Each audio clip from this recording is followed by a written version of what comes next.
the way I do openers is something that I would love for you guys all to copy eventually, but it's not a satisfying answer, all right? So the way I do openers, basically every single opener for me is exactly the same, and my opener is, hey, excuse me, and that's it. And then I just trust myself from there. And the reason for that is the opener is one of the most awkward parts of game. And closing is one of the most awkward parts of game. Those are the two awkward parts of game. So I would like my interactions to feel as though there was no discrete opener and no discrete close. So I'd like to avoid that awkwardness. So if I say, hey, excuse me, and then she looks at me in a certain way, and then I comment on how she looked at me, in a way, it's as though the opener was spontaneous as opposed to planned, right? So I say, hey, excuse me, that's going to be forgotten. She looks at me a certain way, like, oh my God, what is that look? Now, the nature is, it's like we randomly bumped into each other, she gave me a look, and we started conversing. It doesn't feel like there was an open. It doesn't feel like it ever occurred that way, all right? And in fact, a lot of girls that I sleep with, they end up thinking they picked me up. Or they don't remember how we met. They don't remember when or how we met. It's just like we just seem to come together, right? As opposed to if I came up and was like, hey, this is really random, but you're really cute. I just wanted to meet you. They're going to remember that you opened them. Okay, so, but this is a very unsatisfying answer because you guys want to know, like, what is the thing you say after that, and what is that? And for me, having done this for a really, really long time, I trust myself to just, like, basically my thought is this. If I'm thrown into an interaction with a girl and she is engaging with me, whatever she is doing, I can respond to in a high-value way. If she's being flattering, that's easy. If she's giving me shit tests, I can handle that. Right? If it's logical and platonic, I need to make it man to woman, I know how to do that.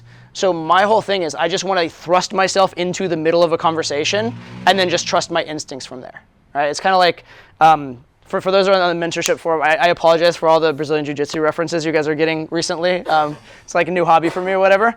But it's an interesting thing because in that particular sport, someone of like a higher rank against someone of a lower rank, you can put them in any position. You can go in any starting position, and the higher ranked person is going to win. They can get themselves out of any position, and they basically, whatever the position is, they have an advantage, right? They just want to be engaged in the fight. That's my whole thing with opening, is I just want to be engaged in the fight. I don't care if I engage in the fight with like her on my back choking me, and that's actually good in sex, but anyway, whatever. Anyway, whatever. But you know what I mean, right? If it's an unfavorable position, it's fine. I'm in a position. All right, so that's the way I think about it. Now, a more satisfying and useful answer for you guys for now. So that's what I would actually ask you guys to aspire to, right? The best thing to do as an opener is whatever comes to you in the moment and just say hi and trust yourself. But in the short run, if you are a beginner, and especially if you have trouble making it man to woman, if your sets are too platonic, a direct opener is absolutely fine. Something like, hey, I don't like, hey, you're cute, or hey, you're hot, or something like that, but hey, I liked your look, or hey, you seem very interesting. Something that's a bit of a compliment, and so I wanted to come meet you. Right? Just point it out there what the purpose of this conversation is, because most beginners just don't get to the point. So if your major sticking point is not getting to the point, how about just get to the point in the first 5 seconds and solve your sticking point? Right? So that's actually what I recommend for people starting out, is something a little bit more direct. For someone who's at like an intermediate level, usually I would recommend maybe something like a push-pull opener, like some kind of a teasing opener, a teasing line. I know for a really long time, one of my stock openers was "you look like trouble," or "you seem like trouble," as an opener, because it is just a little bit polarizing and it tends to initiate some banter. And it is showing interest, but it's not quite as obvious as the "you're cute, I want to meet you" type of stuff, right? So something like that is good. Or if they have some kind of unique feature, commenting on that unique feature, but then making it a push-pull, right? And actually that is an exercise, as a bootcamp student you'll be aware of, right? Which is that there's an exercise that I do regularly, which is you say any random thing to someone and then turn it into a push-pull. So if the thing you say is positive, you're going to follow it with a negative afterwards. If it's negative, you follow it with a positive. And if it's neutral, you can follow it either way, right? So if I said, like, you have a really cool look, but like clearly you're like trying a little too hard, right? That's a push-pull. That necklace is so 20 years ago, but you have some confidence, so I'll let it pass, right? So that's a negative to positive. Or if I'm like, you're wearing a black shirt crew, awesome, man, right?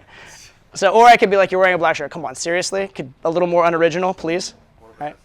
Huh? Yeah. We're too similar. It's not gonna work. Right? That could work as well. So the point is, off of any of those, you can come up with a push-pull. So anything you notice about a girl, anything you can observe, you could turn it into a push-pull as an opener as well. And that can be very, very effective. So that's something I would encourage at like beyond a beginner level. When you're starting to be a little confident in your ability to flirt and you're working on your ability to flirt, I think that's a good way to open for intermediates.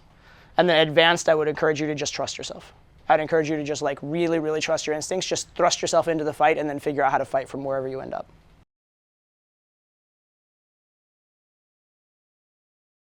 Practically in-game, I do sometimes run out of things to say. You know what I do then? I commit the sin of game that nobody should ever do. I ask a question, right? And then from that question can be a seed that she gives me some information, and then I'll tease on it, or have a perspective on it, or I'll go off on a tangent on it, right? So number one, how to have things to say. I'll give you 3 different ways. 1, collect stories. Collect stories, collect words, collect anecdotes, collect jokes. The more your repertoire and material is, the longer you'll have before it runs out. That's number 1.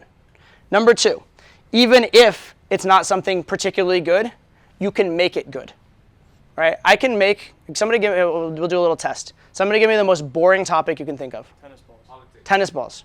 All right. Right. Well, you said politics. I'll stay away from that one. I could do that one. That one would be very interesting, and that everybody would hate me very quickly for different reasons. Fair enough. We'll do tennis balls. Okay. So the thing that's really funny about tennis balls is that, like, I used to play tennis. I actually did as a kid, and it's one of the many things I quit as a kid, right? And if you think about it, if you look at your life, probably most of the things you've done as a kid, you quit, right? Most of us that played sports, we don't play that sport anymore unless we're professional. But did that sport enhance your life? It did, and that's kind of amazing, right? So tennis is something I did for like a year or two and I quit. But it actually has enhanced my life, and it was amazing. And also, I just fucking love to watch it. It's a good sport. But the funny thing about a tennis ball is it's actually one of the most useful objects, right? It can be used for anything. You can use it to massage your back. You can use it at the bottom of like a walker, right? You see tennis balls fucking everywhere, right? It's a dog toy. Very useful element. Anyway, that's not the greatest thing in the world, but could I say that in set? No, I couldn't say that in set. The girl would be like, fuck you, tennis balls, I'm gone. I think it's real logical. It's not going to help you get to the next stage of maybe taking her to a date or... No. I mean, obviously that wasn't my pull technique. No, It wasn't the tennis ball pull technique. Right? Listen, I have to tell you, since I've been talking to you, I have this feeling like, this is a weird metaphor, but I feel like we're both tennis balls. You know what I mean? Like in the game of tennis, it's kind of funny because you get knocked over one side of the net and you get knocked right back. And it's like you're right back where you started. And I feel like we've had this amazing conversation, but in the same way, we're kind of right where we started. And if we're going to take this... All right. Anyway, enough of that. Thank you. Anyway, the point is you can bullshit, okay? Now, is any of that the greatest thing I've ever said in game? No. But is it okay? Would it work? It would get by. It would get you by, okay? So 3 things. Number 1, increase your repertoire. And I actually encourage this for every single one of you. Become a merchant of language. Like, start to love language. Love quotes, watch comedy. If you see a good line in a movie, write it down. Make that your line, right? And you'll be surprised as you start doing that how often the things you've heard come up. How often you can repeat a joke somebody else had, and now it's your joke and it works. Or how often you can relate, in the middle of a conversation when you wouldn't have something else to say, something pops into your mind because you actually did make a note of it and you said, this is something I want to say, right? But then also believe in yourself, right? Some of the most interesting people are not the people that have lived the most interesting lives. They're the people that find their own lives the most interesting. There are people that have been to every country in the world, have tons of money, have what on paper would be the most interesting life, and they are so fucking boring to talk to. And there are people that have lived in the same town and had the same job and the same friends and never done a damn thing in their lives who are so much fun to hang out with and so cool to talk to. And it's because they're excited about what they're talking about. They're in the moment, entrenched, and they believe it's worth talking about, right? So a lot of having something to say is confidence, right? And the baseline is, again, I talked about Hippocratic Oath, you just don't do worse than the average guy that doesn't know game.